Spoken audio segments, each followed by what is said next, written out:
Chapter 21. These are the laws you are to set before them.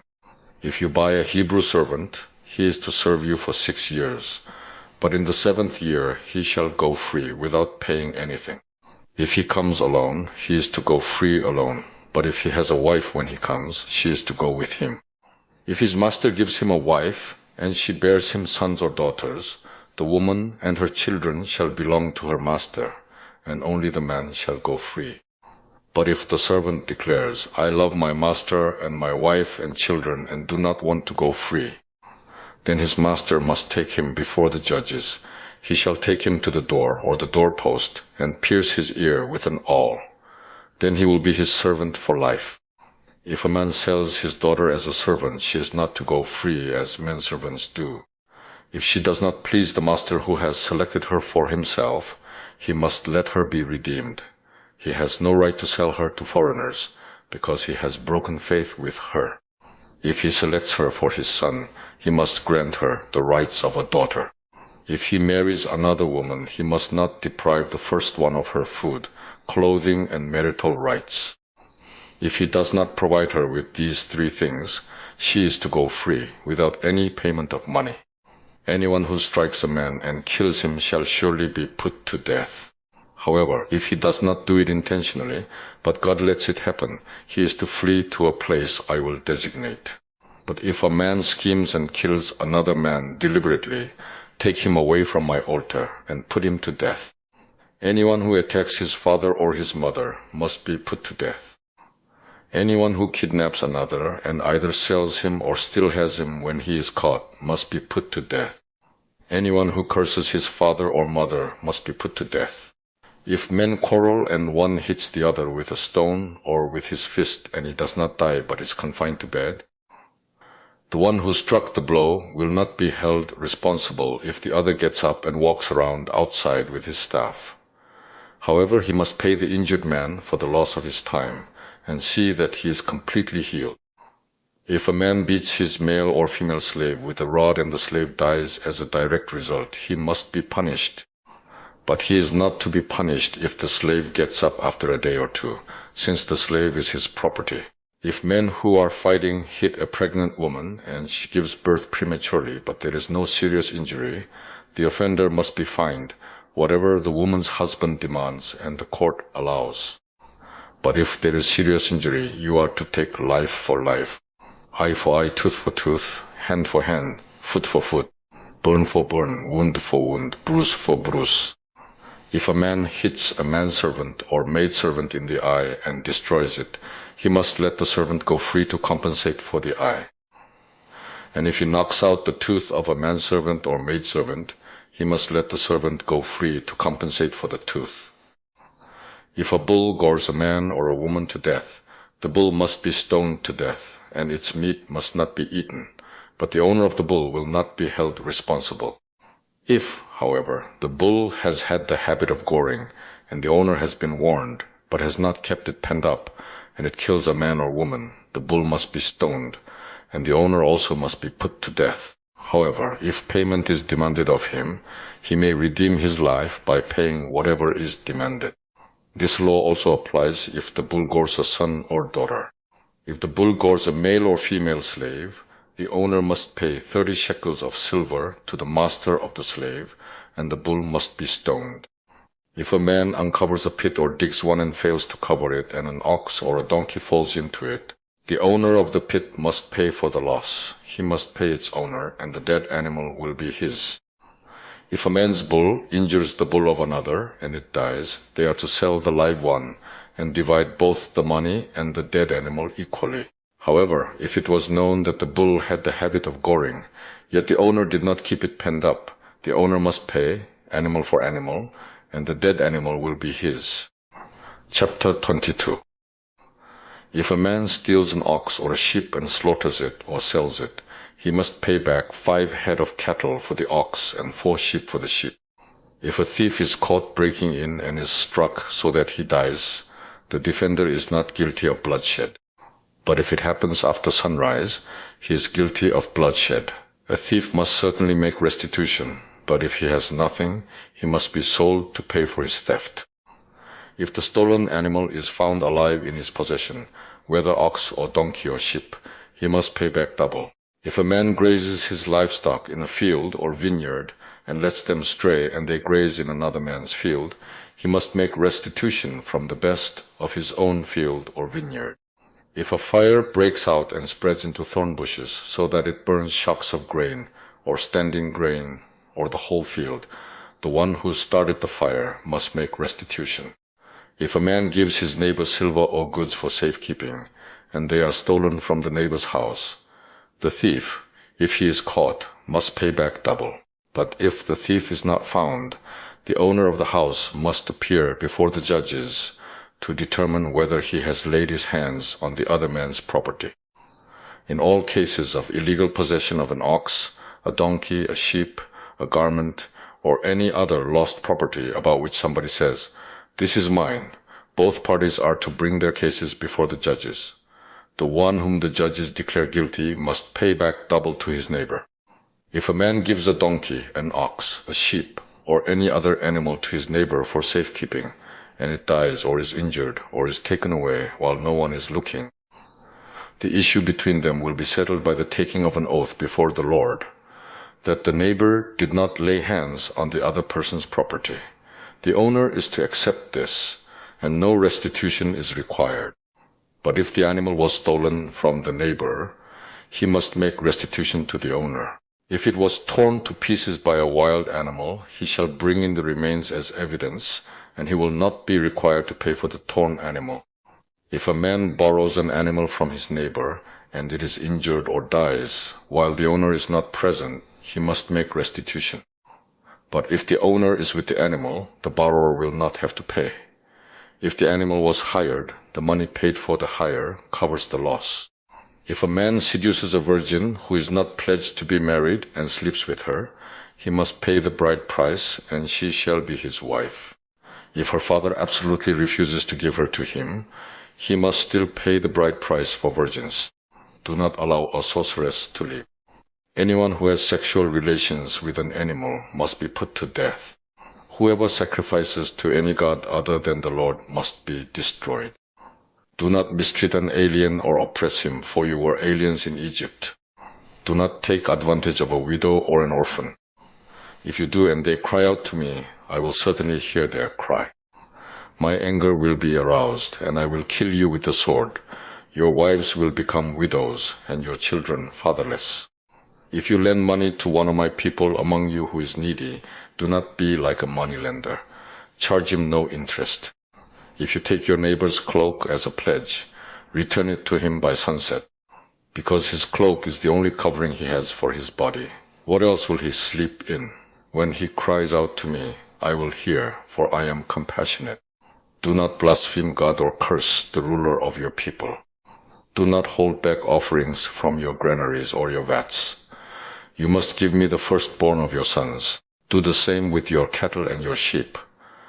Let them stay with their mothers for 7 days, but give them to me on the 8th day. You are to be my holy people, so do not eat the meat of an animal torn by wild beasts. Throw it to the dogs. Chapter 23. Do not spread false reports. Do not help a wicked man by being a malicious witness. Do not follow the crowd in doing wrong. When you give testimony in a lawsuit, do not pervert justice by siding with the crowd, and do not show favoritism to a poor man in his lawsuit. If you come across your enemy's ox or donkey wandering off, be sure to take it back to him.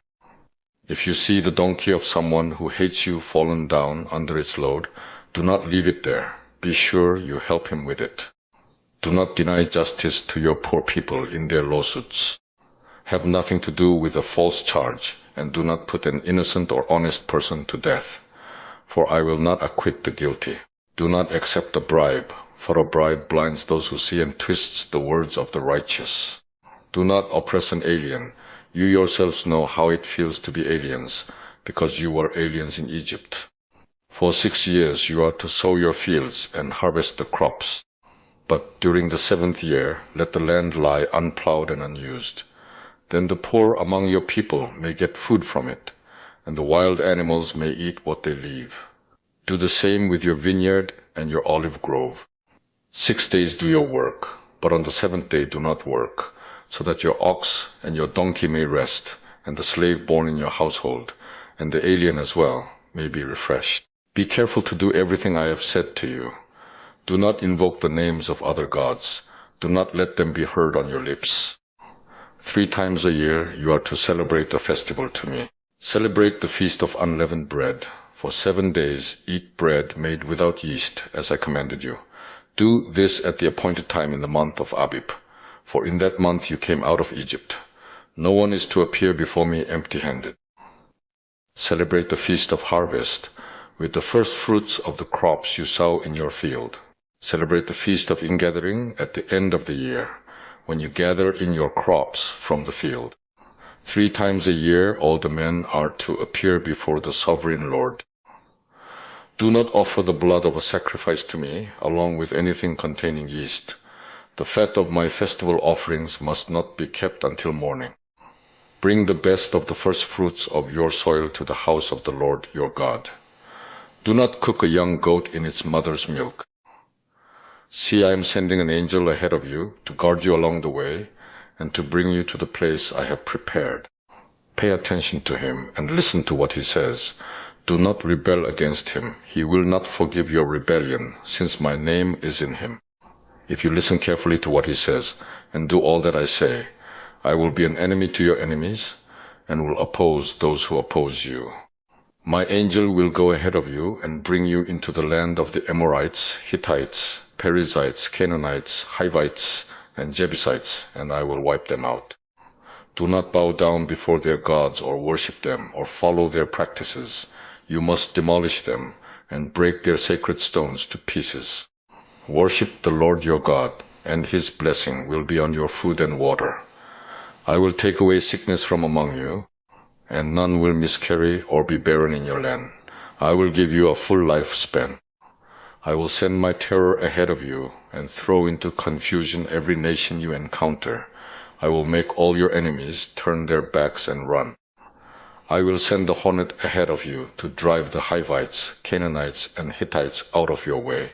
But I will not drive them out in a single year, because the land would become desolate and the wild animals too numerous for you. Little by little I will drive them out before you, until you have increased enough to take possession of the land. I will establish your borders from the Red Sea to the Sea of the Philistines, and from the desert to the river. I will hand over to you the people who live in the land, and you will drive them out before you. Do not make a covenant with them or with their gods. Do not let them live in your land, or they will cause you to sin against me, because the worship of their gods will certainly be a snare to you. Chapter 24. Then he said to Moses, Come up to the Lord, you and Aaron, Nadab and Abihu, and 70 of the elders of Israel. You are to worship at a distance, but Moses alone is to approach the Lord. The others must not come near, and the people may not come up with him. When Moses went and told the people all the Lord's words and laws, they responded with one voice, Everything the Lord has said we will do. Moses then wrote down everything the Lord had said. He got up early the next morning and built an altar at the foot of the mountain and set up 12 stone pillars representing the 12 tribes of Israel. Then he sent young Israelite men, and they offered burnt offerings and sacrificed young bulls as fellowship offerings to the Lord. Moses took half of the blood and put it in bowls, and the other half he sprinkled on the altar. Then he took the book of the covenant and read it to the people. They responded, We will do everything the Lord has said. We will obey. Moses then took the blood, sprinkled it on the people, and said, This is the blood of the covenant that the Lord has made with you, in accordance with all these words. Moses and Aaron, Nadab and Abihu, and the 70 elders went up and saw the God of Israel. Under his feet was something like a pavement made of sapphire, clear as the sky itself. But God did not raise his hand against these leaders of the Israelites. They saw God, and they ate and drank.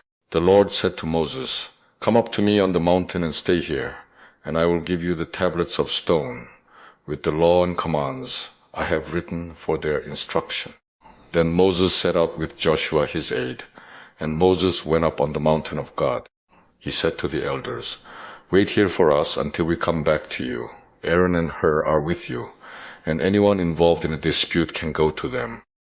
When Moses went up on the mountain, the cloud covered it, and the glory of the Lord settled on Mount Sinai.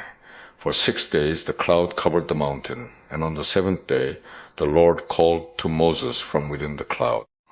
To the Israelites, the glory of the Lord looked like a consuming fire on top of the mountain.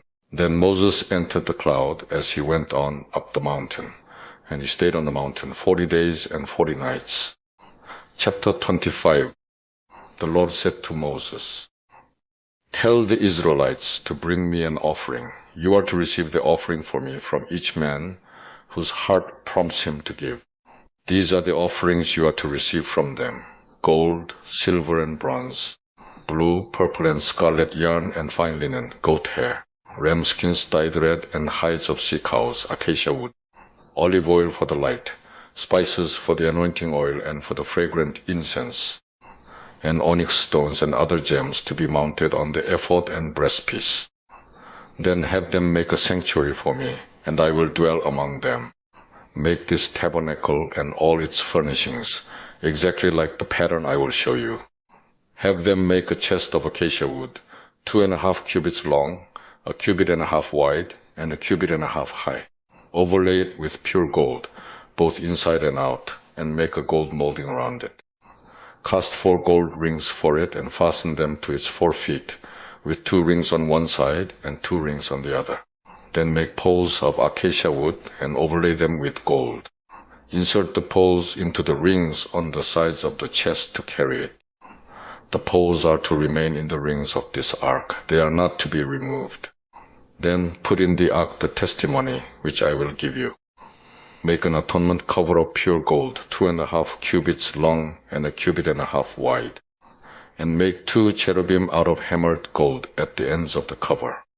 Make 1 cherub on one end and the second cherub on the other. Make the cherubim of one piece with the cover at the 2 ends. The cherubim are to have their wings spread upward, overshadowing the cover with them. The cherubim are to face each other, looking toward the cover.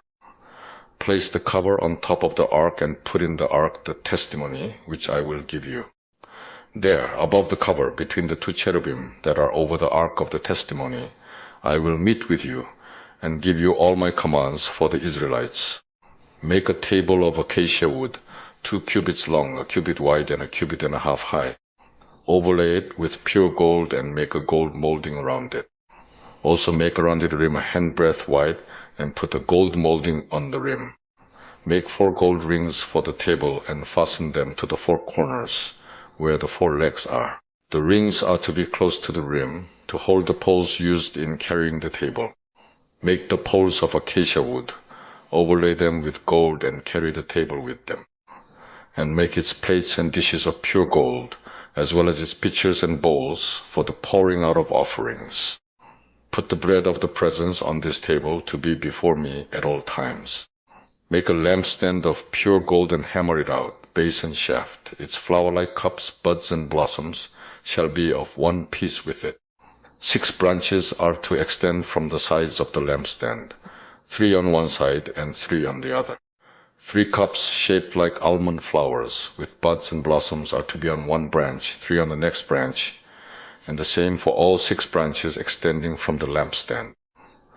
And on the lampstand there are to be 4 cups shaped like almond flowers, with buds and blossoms. 1 bud shall be under the first pair of branches extending from the lampstand, the second bud under the second pair, and the third bud under the third pair. 6 branches in all. The buds and branches shall all be of one piece with the lampstand, hammered out of pure gold. Then make it 7 lamps and set them up on it, so that they light the space in front of it. Its wick trimmers and trays are to be of pure gold.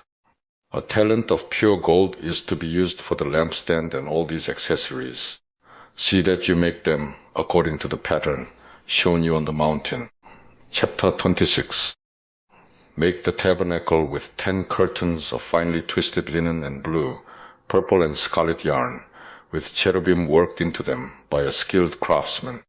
All the curtains are to be the same size, 28 cubits long and 4 cubits wide. Join 5 of the curtains together and do the same with the other 5.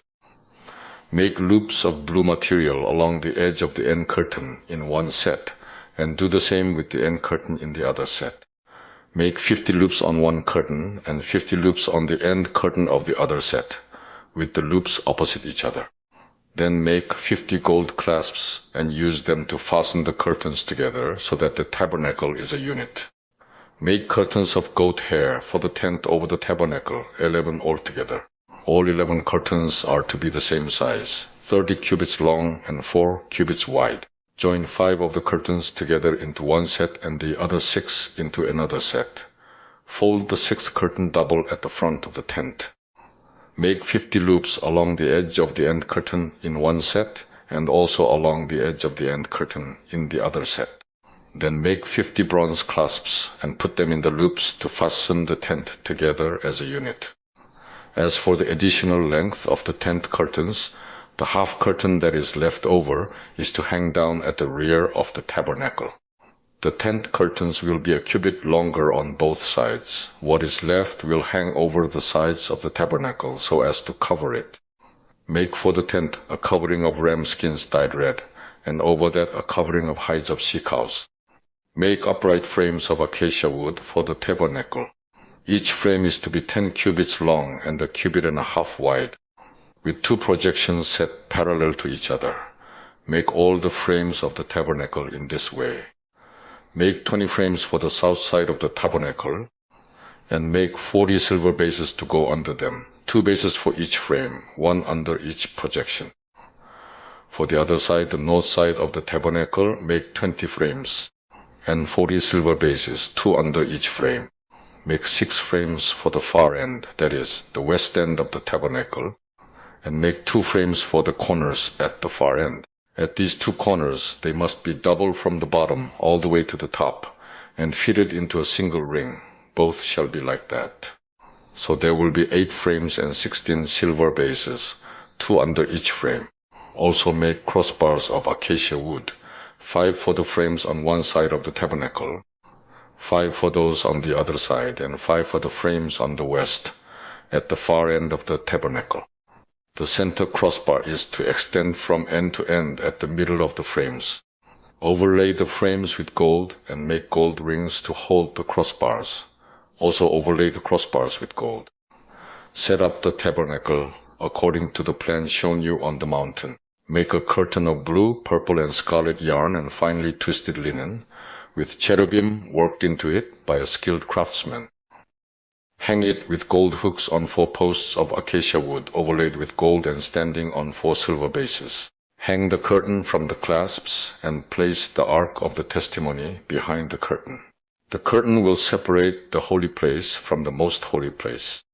Put the atonement cover on the ark of the testimony in the most holy place. Place the table outside the curtain on the north side of the tabernacle, and put the lampstand opposite it on the south side. For the entrance to the tent, make a curtain of blue, purple, and scarlet yarn and finely twisted linen, the work of an embroiderer. Make gold hooks for this curtain and 5 posts of acacia wood overlaid with gold, and cast 5 bronze bases for them. Chapter 27.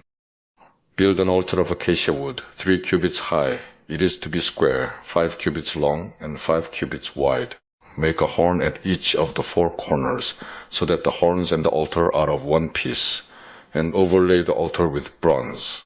Make all its utensils of bronze, its pots to remove the ashes, and its shovels, sprinkling bowls, meat forks, and fire pans. Make a grating for it, a bronze network, and make a bronze ring at each of the 4 corners of the network. Put it under the ledge of the altar, so that it is halfway up the altar.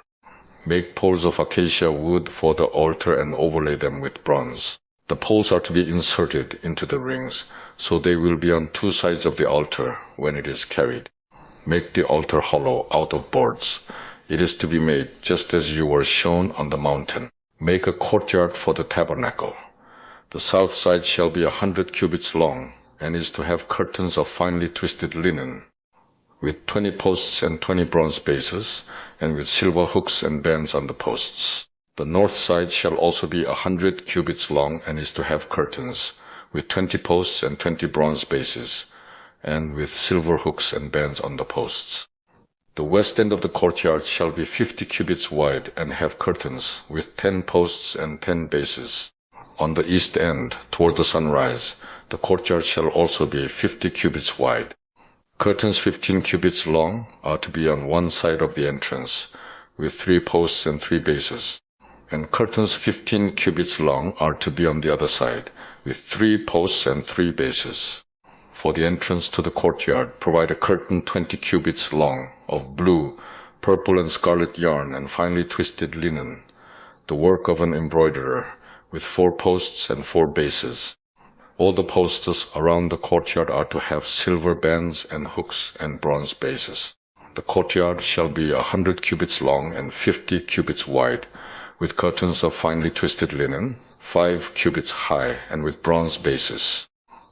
All the other articles used in the service of the tabernacle, whatever their function, including all the tent pegs for it and those for the courtyard, are to be of bronze. Command the Israelites to bring you clear oil of pressed olives for the light, so that the lamps may be kept burning. In the tent of meeting, outside the curtain that is in front of the testimony, Aaron and his sons are to keep the lamps burning before the Lord from evening till morning. This is to be a lasting ordinance among the Israelites for the generations to come. Chapter 28. Have Aaron your brother brought to you from among the Israelites, along with his sons Nadab and Abihu, Eleazar and Ithamar, so they may serve me as priests. Make sacred garments for your brother Aaron, to give him dignity and honor. Tell all the skilled men to whom I have given wisdom in such matters, that they are to make garments for Aaron, for his consecration, so he may serve me as priest. These are the garments they are to make: a breastpiece, an ephod, a robe, a woven tunic, a turban, and a sash. They are to make these sacred garments for your brother Aaron and his sons, so they may serve me as priests. Have them use gold and blue, purple and scarlet yarn, and fine linen. Make the ephod of gold and of blue, purple and scarlet yarn, and of finely twisted linen, the work of a skilled craftsman. It is to have 2 shoulder pieces attached to 2 of its corners, so it can be fastened. Its skillfully woven waistband is to be like it, of 1 piece with the ephod, and made with gold, and with blue, purple and scarlet yarn, and with finely twisted linen. Take 2 onyx stones and engrave on them the names of the sons of Israel, in the order of their birth, 6 names on one stone and the remaining 6 on the other. Engrave the names of the sons of Israel on the 2 stones, the way a gem cutter engraves a seal. Then mount the stones in gold filigree settings, and fasten them on the shoulder pieces of the ephod as memorial stones for the sons of Israel. Aaron is to bear the names on his shoulders as a memorial before the Lord. Make gold filigree settings, and 2 braided chains of pure gold like a rope, and attach the chains to the settings. Fashion a breastpiece for making decisions, the work of a skilled craftsman.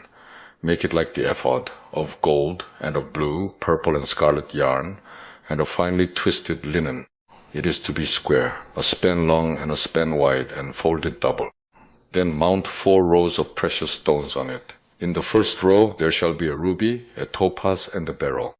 In the second row a turquoise, a sapphire, and an emerald. In the third row a jacinth, an agate, and an amethyst. In the fourth row a chrysolite, an onyx, and a jasper.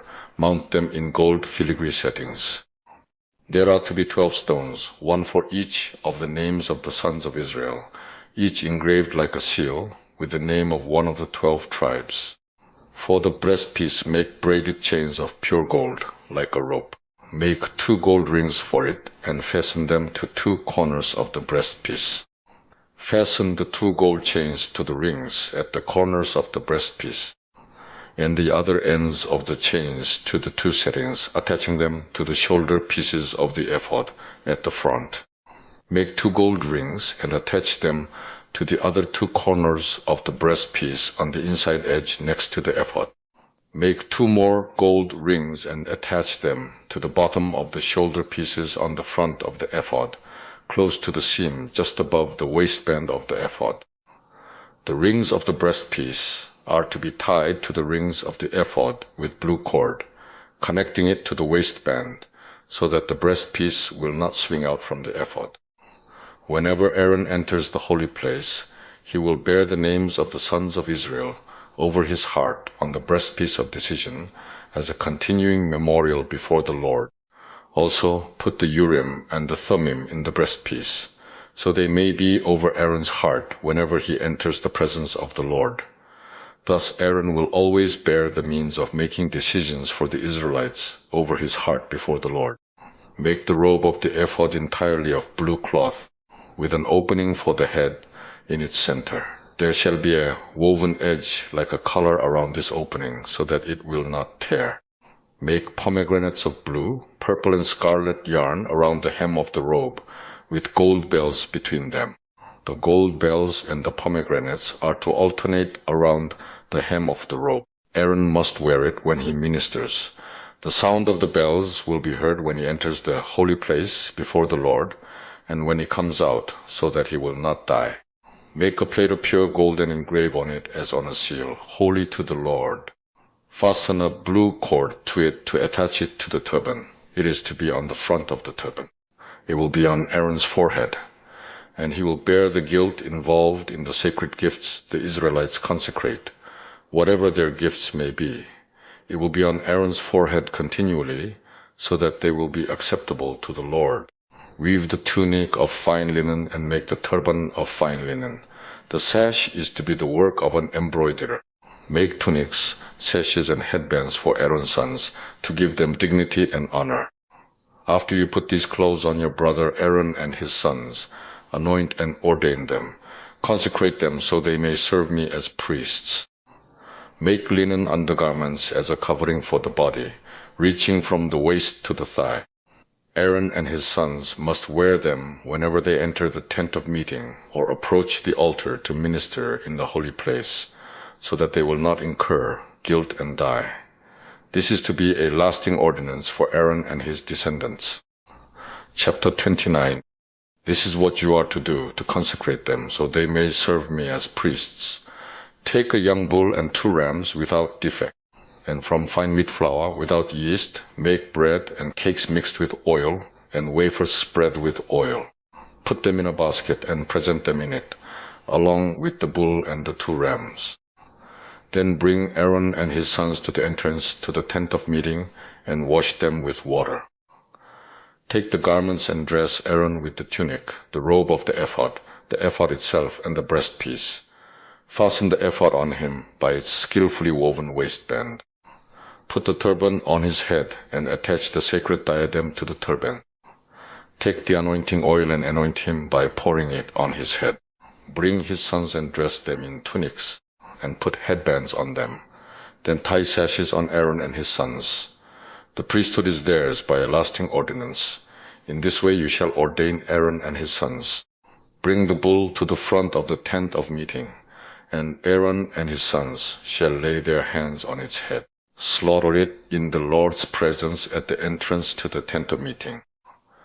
Take some of the bull's blood and put it on the horns of the altar with your finger, and pour out the rest of it at the base of the altar. Then take all the fat around the inner parts, the covering of the liver, and both kidneys with the fat on them, and burn them on the altar. But burn the bull's flesh and its hide and its offal outside the camp. It is a sin offering. Take one of the rams, and Aaron and his sons shall lay their hands on its head. Slaughter it, and take the blood and sprinkle it against the altar on all sides. Cut the ram into pieces and wash the inner parts and the legs, putting them with the head and the other pieces. Then burn the entire ram on the altar. It is a burnt offering to the Lord, a pleasing aroma, an offering made to the Lord by fire. Take the other ram, and Aaron and his sons shall lay their hands on its head. Slaughter it. Take some of its blood, and put it on the lobes of the right ears of Aaron and his sons, on the thumbs of their right hands, and on the big toes of their right feet. Then sprinkle blood against the altar on all sides. and take some of the blood on the altar and some of the anointing oil and sprinkle it on Aaron and his garments and on his sons and their garments. Then he and his sons and their garments will be consecrated. Take from this ram the fat tail, the fat on the inner parts, the covering of the liver, both kidneys with the fat on them, and the right thigh. This is the ram for the ordination. From the basket of bread made without yeast, which is before the Lord, take a loaf, and the cake made with oil, and the wafer. Put all these in the hands of Aaron and his sons, and wave them before the Lord as a wave offering. Then take them from their hands, and burn them on the altar, along with the burnt offering for a pleasing aroma to the Lord, an offering made to the Lord by fire. After you take the breast of the ram for Aaron's ordination, wave it before the Lord as a wave offering, and it will be your share. Consecrate those parts of the ordination ram that belong to Aaron and his sons, the breast that was waved and the thigh that was presented. This is always to be the regular share from the Israelites for Aaron and his sons. It is the contribution the Israelites are to make to the Lord from their fellowship offerings. Aaron's sacred garments will belong to his descendants, so that they can be anointed and ordained in them. The son who succeeds him as priest and comes to the tent of meeting to minister in the holy place is to wear them 7 days. Take the ram for the ordination and cook the meat in a sacred place. At the entrance to the tent of meeting, Aaron and his sons are to eat the meat of the ram and the bread that is in the basket. They are to eat these offerings by which atonement was made for their ordination and consecration, but no one else may eat them, because they are sacred. And if any of the meat of the ordination ram or any bread is left over till morning, burn it up. It must not be eaten, because it is sacred. Do for Aaron and his sons everything I have commanded you, taking 7 days to ordain them. Sacrifice a bull each day as a sin offering to make atonement. Purify the altar by making atonement for it, and anoint it to consecrate it. For 7 days make atonement for the altar and consecrate it. Then the altar will be most holy, and whatever touches it will be holy. This is what you are to offer on the altar regularly each day, 2 lambs a year old. Offer one in the morning and the other at twilight. With the first lamb offer 1/10 of an ephah of fine flour mixed with 1/4 of a hin of oil from pressed olives, and 1/4 of a hin of wine as a drink offering. Sacrifice the other lamb at twilight with the same grain offering and its drink offering as in the morning, a pleasing aroma, an offering made to the Lord by fire. For the generations to come, this burnt offering is to be made regularly at the entrance to the tent of meeting before the Lord. There I will meet you and speak to you. There also I will meet with the Israelites, and the place will be consecrated by my glory. So I will consecrate the tent of meeting and the altar, and will consecrate Aaron and his sons to serve me as priests. Then I will dwell among the Israelites and be their God. They will know that I am the Lord their God, who brought them out of Egypt so that I might dwell among them. I am the Lord their God. Chapter 30. Make an altar of acacia wood for burning incense. It is to be square, 1 cubit long and 1 cubit wide, and 2 cubits high, its horns of 1 piece with it. Overlay the top and all the sides and the horns with pure gold, and make a gold molding around it. Make 2 gold rings for the altar below the molding, 2 on opposite sides, to hold the poles used to carry it. Make the poles of acacia wood and overlay them with gold. Put the altar in front of the curtain that is before the ark of the testimony, before the atonement cover that is over the testimony, where I will meet with you. Aaron must burn fragrant incense on the altar every morning when he tends the lamps. He must burn incense again when he lights the lamps at twilight, so incense will burn regularly before the Lord for the generations to come. Do not offer on this altar any other incense or any burnt offering or grain offering, and do not pour a drink offering on it. Once a year Aaron shall make atonement on its horns. This annual atonement must be made with the blood of the atoning sin offering for the generations to come. It is most holy to the Lord. Then the Lord said to Moses, When you take a census of the Israelites to count them, each one must pay the Lord a ransom for his life at the time he is counted. Then no plague will come on them when you number them. Each one who crosses over to those already counted is to give a half shekel, according to the sanctuary shekel, which weighs 20 gerahs. This half shekel is an offering to the Lord. All who cross over, those 20 years old or more, are to give an offering to the Lord. The rich are not to give more than a half shekel, and the poor are not to give less when you make the offering to the Lord to atone for your lives. Receive the atonement money from the Israelites and use it for the service of the tent of meeting. It will be a memorial for the Israelites before the Lord, making atonement for your lives. Then the Lord said to Moses, "Make a bronze basin with its bronze stand for washing. Place it between the tent of meeting and the altar and put water in it. Aaron and his sons are to wash their hands and feet with water from it. Whenever they enter the tent of meeting, they shall wash with water so that they will not die. Also, when they approach the altar to minister, by presenting an offering made to the Lord by fire, they shall wash their hands and feet so that they will not die. This is to be a lasting ordinance for Aaron and his descendants for the generations to come."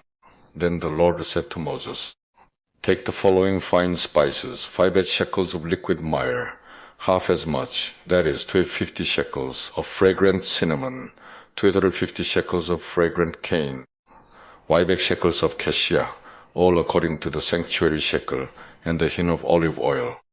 Make these into a sacred anointing oil, a fragrant blend, the work of a perfumer. It will be the sacred anointing oil. Then use it to anoint the tent of meeting, the ark of the testimony, the table and all its articles, the lampstand and its accessories, the altar of incense, the altar of burnt offering and all its utensils, and the basin with its stand. You shall consecrate them so they will be most holy, and whatever touches them will be holy. Anoint Aaron and his sons and consecrate them so they may serve me as priests. Say to the Israelites, this is to be my sacred anointing oil for the generations to come. Do not pour it on men's bodies, and do not make any oil with the same formula. It is sacred, and you are to consider it sacred. Whoever makes perfume like it, and whoever puts it on anyone other than a priest must be cut off from his people." Then the Lord said to Moses, "Take fragrant spices, gum resin, onycha and galbanum, and pure frankincense, all in equal amounts, and make a fragrant blend of incense, the work of a perfumer. It is to be salted and pure and sacred.